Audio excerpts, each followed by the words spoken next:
Good morning, students. Today we are going to discuss about our essay, How to Escape from Intellectual Rubbish. So it is from the author Bertrand Russell. So in the earlier class, we discussed about the author, that is about Bertrand Russell. He is an important author. He is a mathematician, logician, etc. And so on. And also he is a philosopher. Okay, so he's a prominent figure in the field of science and literature and also philosophy. Okay, so it is his essay, How to Escape from Intellectual Rubbish. So what is meant by intellectual rubbish? So what is meant by intellectual rubbish? So intellectual rubbish, it is, in the earlier class I told about it. It is a term framed by Russell, Bertrand Russell. That is, humans who have cruelty, superstitious beliefs are said to be intellectual rubbish. Okay, so we can continue from that point. Okay, so the text or the essay begins like this: to avoid the various foolish opinions to which mankind are prone, no superhuman genius is required. A few simple rules will keep you not from all error but from silly error. That is, Bertrand Russell said that no superhuman ability is needed to avoid foolish opinions. Okay, that is, we can save from ourselves by following some simple rules. That is, we can escape from silly errors, simple errors by following some simple rules. And what is meant by prone? Prone means likely to. Okay, happened to or likely to. So simple rules will help you to save from silly or small errors, simple or foolish errors. Okay. So if the matter is one that can be settled by observation, make the observation yourself. So it is more important that we should observe others or we should observe ourselves. Okay, so it is a matter of observation. So first we should observe the things. Okay. Aristotle could have avoided the mistake of thinking that women have fewer teeth than men by the simple device of asking Mrs. Aristotle to keep her mouth open while he counted. So, who is Aristotle? Aristotle is a Greek philosopher. He is a classic Greek philosopher. So, he is a very famous philosopher. So, he made a mistake. That is, he made a pronouncement. That is a dogmatic pronouncement. What is meant by dogmatism or dogmatic? Dogmatic means assertive. Uh, we said something surely, but uh, it may be wrong or it may be right. We don't know. Okay, so although this is meant by dogmatic, that is, it's assertive. So Aristotle once made such pronouncement that women have fewer teeth than men, and Bertrand Russell said that he can avoid that particular. It is a mistake. That is, he can avoid that particular mistake by using a simple device of asking his wife, that's Mrs. Aristotle, to keep her mouth open while he counted. So he can thus correct it. Okay. So it is a simple example. He cites the example of Aristotle. Thinking that, he did not do so because he thought he knew. So he never did such he never used such simple device of counting the teeth of his wife because he believes that he knew about that particular thing and he thinks that it is right, it is assertive, he asserts it. Okay, he is quite sure about that particular thing. So thinking that you know when in fact you don't is a fatal mistake. Fatal means perilous, that is very deep, a deadly mistake. So thinking that you know when in fact you don't is a fatal mistake. So that is the most deep or deadly mistake. That is thinking that we know when in fact we don't, to which we are all prone.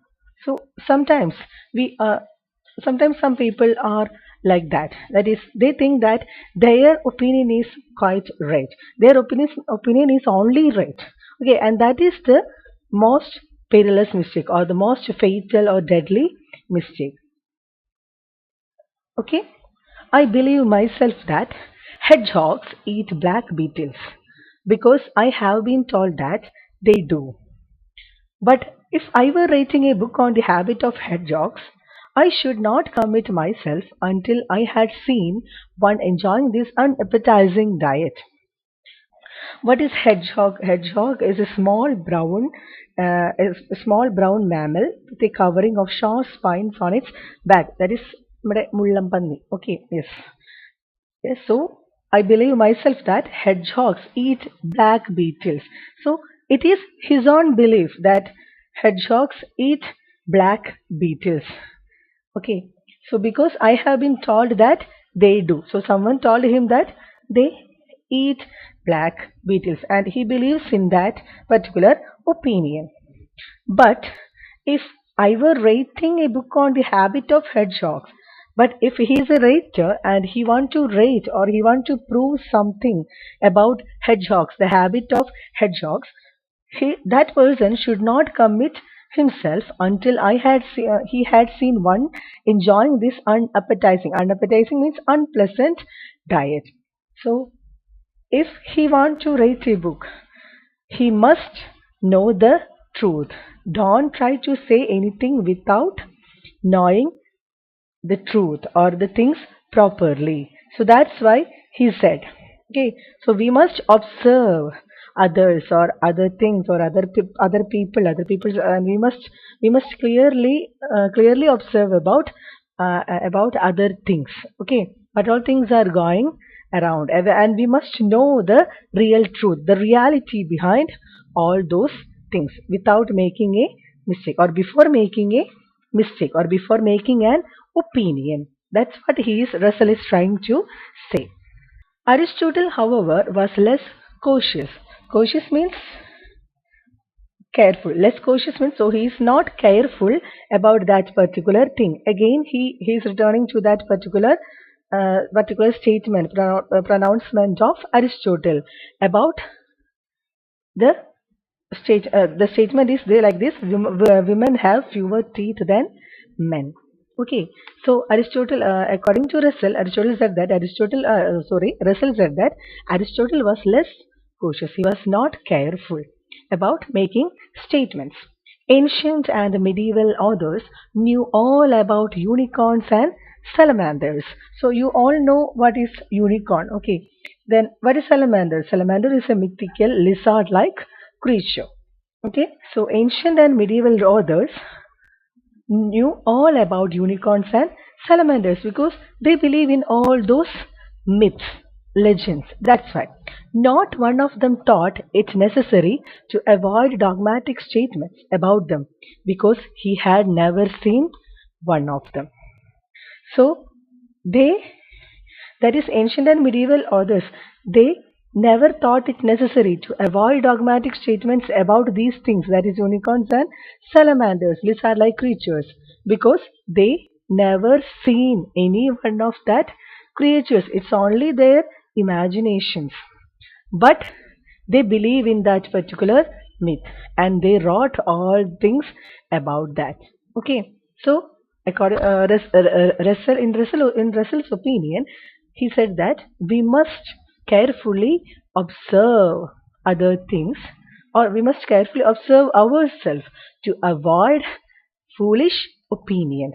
So most of the mankind are prone to such foolish opinions in one situation or the other situation. So we must follow some simple rules. And what is the first simple rule? That is, make the observation yourself, and that is the first rule. Many matters, however, are less easily brought to the test of experience. That is, many matters are less easily brought to the test of experience. That is, they never brought to the test of experience, and it is indeed difficult to brought into the test of experience. We know that in scientific field, they they want to prove, if they want to prove something, they they prove it through experiments. Okay, like that. So the test of experience of others is really important.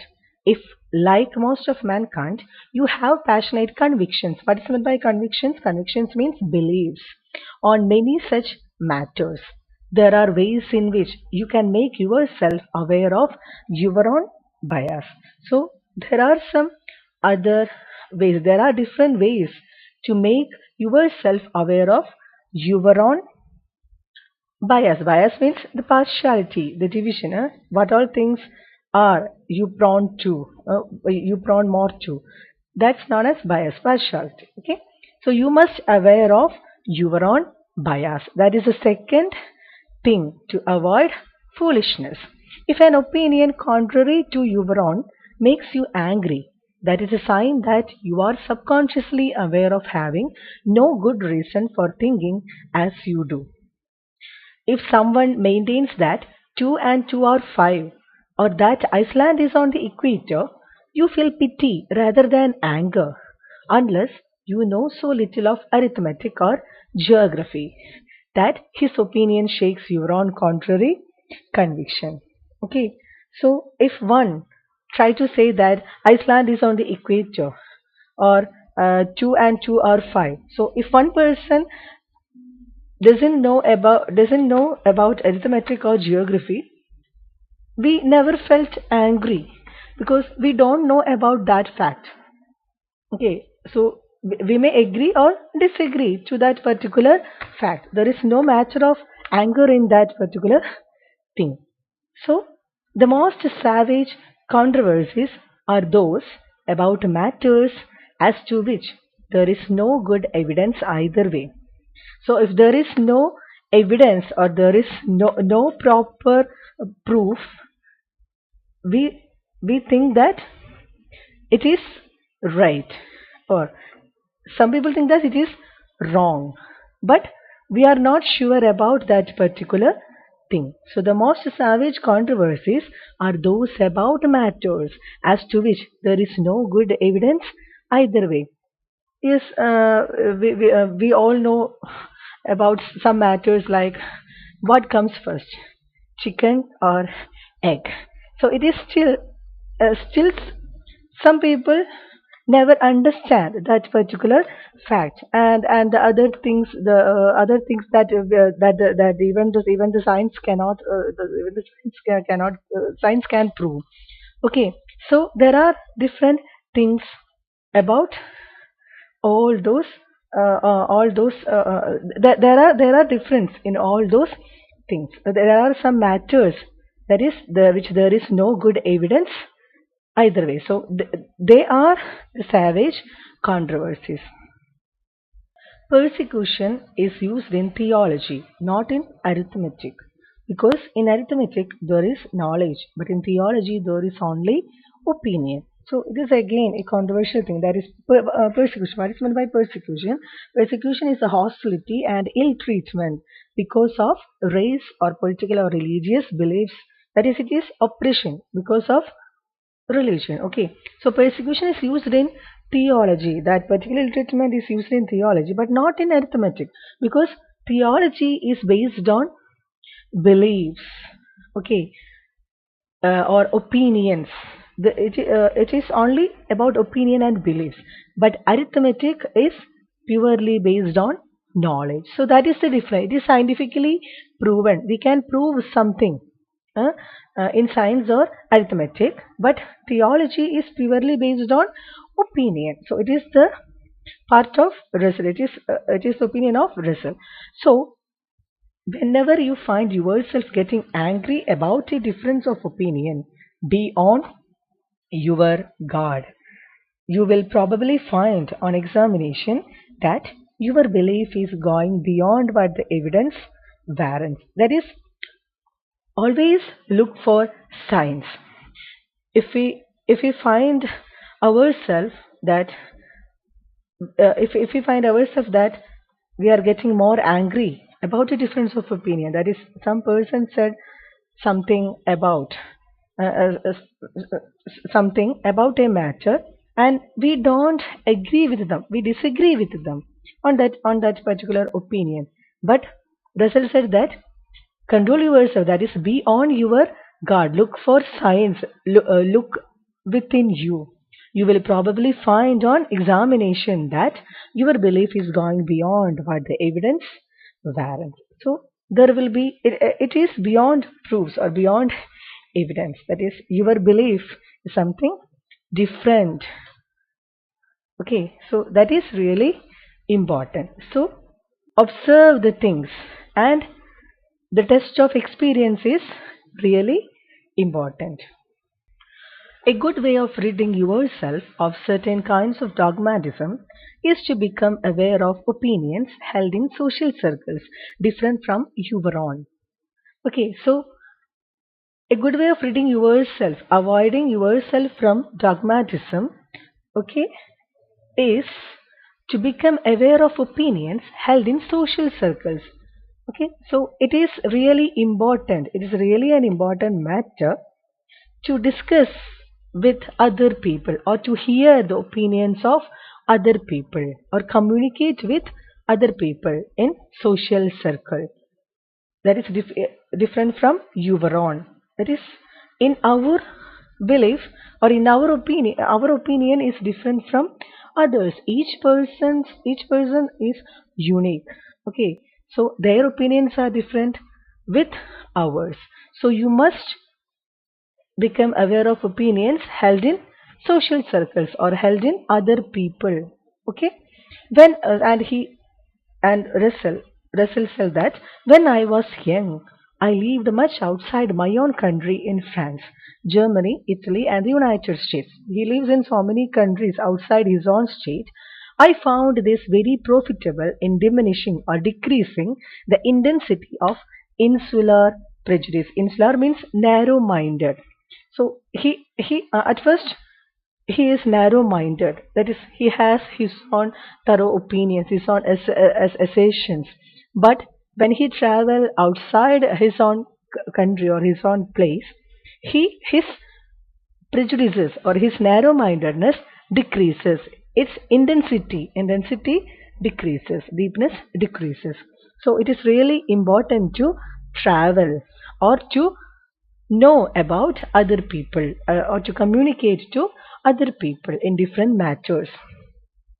If you cannot travel, seek out people with whom you disagree. And traveling is an expensive thing, we all know. So everyone is not able to travel. So seek out people with whom you disagree and read a newspaper belonging to a party that is not yours. So if you depend on a political party, so read the other newspaper, the other party's newspaper. Okay, so that is really important. You can know the truth or the reality of other side also. So it is really important.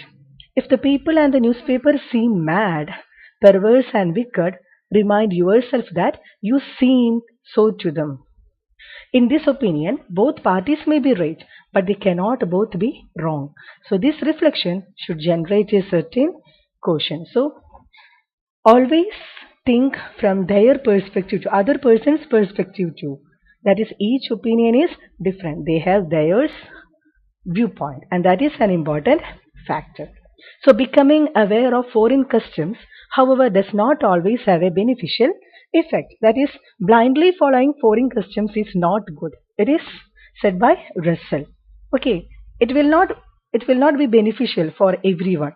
In the 17th century, when the Manchus conquered China, it was the custom among the Chinese for the women to have small feet, and among the Manchus for the men to wear pigtails. So it is their own custom. Instead of each dropping, what is dropping? Dropping means discontinuing, abandoning their own foolish custom, they each adopted the foolish custom of the other. And the Chinese continued to wear pigtails until they shook off the dominion of the Manchus in the revolution of 1911. So Russell gives advice that never follow anything blindly or foolishly without thinking.